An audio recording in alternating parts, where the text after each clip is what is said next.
Welcome back to English with Lucy. Today we're going to talk about whether you can learn English at home on your own. I think you can, and I'm going to give you some tips and recommendations.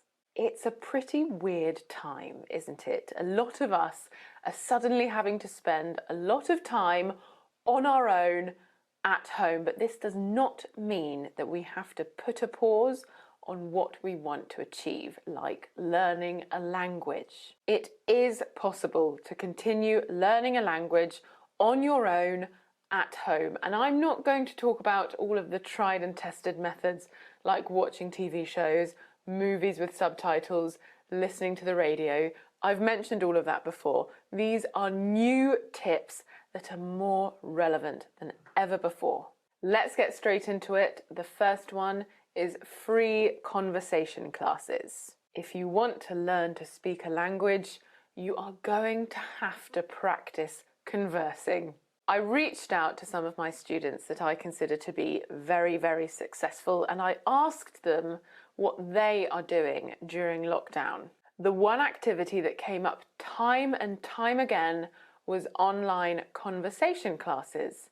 And I thought that was really interesting because I expected that they were paying for them. But it turns out that a lot of them are doing it for free. This surprised me. I didn't think that there would be people running online classes for free, but there are. And you can find them and you can use them to improve your language skills on your own. There are lots of non-profit online communities offering Zoom conversation lessons. There are lots of teachers that offer these group sessions to advertise their private sessions as well. For all the other tips, I'm going to provide links in the description box, but I'm not for this one because I don't want to overwhelm a small group, basically. I will leave it to you to search websites like meetup.com and Facebook and other language forums to find these Zoom groups. Sometimes they're run by teachers and sometimes they're run by students, learners of English, who want to meet other like-minded students and practice together. Most importantly, if you can't find one of these groups or you can't find one that suits you, why not try hosting one? I'm sure if you post in language forums or underneath YouTube videos, you will be able to find a group of like-minded people who also want to practice conversation with you. You might think, well, that's great, but how do I access proper feedback if nobody there is a professional teacher? Accountability partners or accountability buddies. This one depends on your personality and whether you like working under pressure or not. I know that I work best under pressure, so this tip is one that I've used a lot in the past. When people embark on a difficult challenge like losing weight or running a marathon, they often find it easier to do it with someone.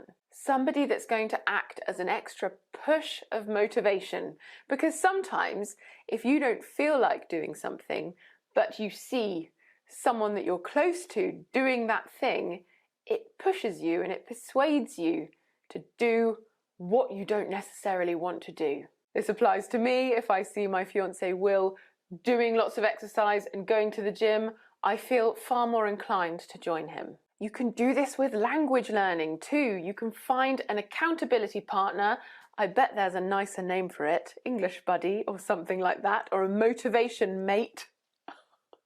Somebody that you can be in touch with, you can check in when you've done your study session, you can share something new that you've learned, you can compare techniques. This can all be done over WhatsApp or text message or email. But forming a friendship with someone and being in the same situation, offering those kind words when you need to, offering those motivational words when they need them. I had this when I was learning Spanish at school with my friend Tasmin. She was amazing. We always spoke to each other on WhatsApp in Spanish. And when I heard that she had joined a new conversation class or something like that, I felt really motivated. There was a little element of competition as well. It's whatever you like. Maybe you don't like competition, maybe you do, maybe you just want someone to say nice words, maybe you want somebody to tell you off. I don't necessarily recommend that, but everybody learns in different ways. Number 4, listen to specific podcasts. I've mentioned podcasts before. I've got lots that I recommend. I absolutely love podcasts because you can multitask. I love running, and listening to something educational whilst I'm doing exercise seems like an excellent use of my time.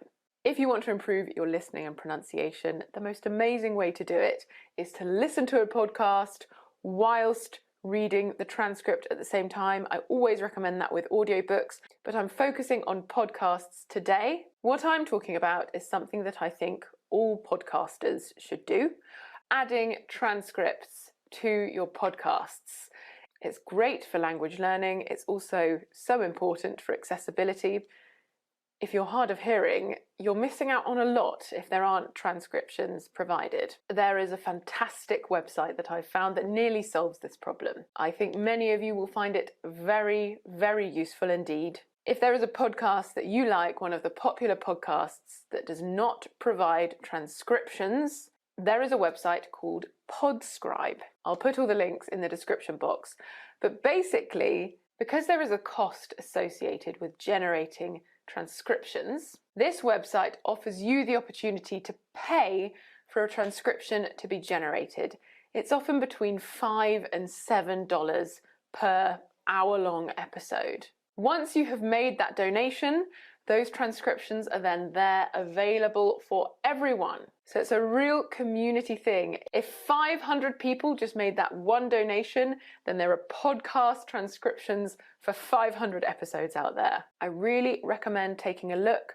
Lots of transcriptions have already been donated, and you can also donate some other ones. So you're not only helping yourself, you're helping other people as well. And not just people that are learning languages, people that have a disability as well. What a fantastic idea. There are such marvellous people on the planet. There really are. The last one, number 5, is imitation, a topic I've spoken about a lot before. It's what I did when I was learning Spanish. It really helped me achieve natural, fluent pronunciation. It's no secret that I used to live in Spain, and when I conversed with my Spanish friends, I looked at their mouths, which sounds weird, but it's not. Instead of making eye contact, I would make eye-to-mouth contact, and I would look at their lips and their lip position and their mouth shape, and I'd look at where they put their tongues in their mouth and how their teeth were in comparison to their tongues. I probably made them feel a bit uncomfortable. So that is one of the beauties of studying at home on your own. You can do this without embarrassment. All you need is a mirror and a smart device. Take a video of somebody speaking slowly and clearly. If you really like the way somebody speaks, but they speak quite quickly, play around with slowing them down. You can do this on YouTube. Sometimes it doesn't work so well. Make sure it's a video where you can clearly see their mouth. Hold the video up to your face, play the video, hold the mirror up to your face, recreate the mouth movements and the intonation and the tongue position. If there is a sound that you just can't grasp, this technique will really, really help you. When people try to improve their public speaking, whether they're learning a new language or doing it in their own native language, it is often recommended that they practice in front of a mirror. This is very much the same. It's about getting more comfortable. Right, that's it for today's lesson. I really hope you enjoyed it, and I really hope